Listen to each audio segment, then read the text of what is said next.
আসসালামু আলাইকুম রহমতুল্লাহ।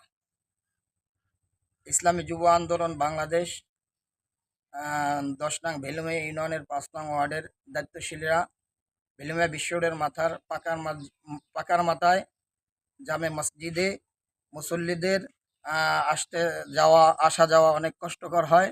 সেই হিসাবে ইসলামী যুব আন্দোলন বাংলাদেশ ৫ নং ওয়ার্ডের দায়িত্বশীলরা মসজিদে যাতে মুসল্লিরা আসতে পারে এবং যাইতে পারে, এই জন্য রাস্তার মেরামতের কাজ করা হয়েছে।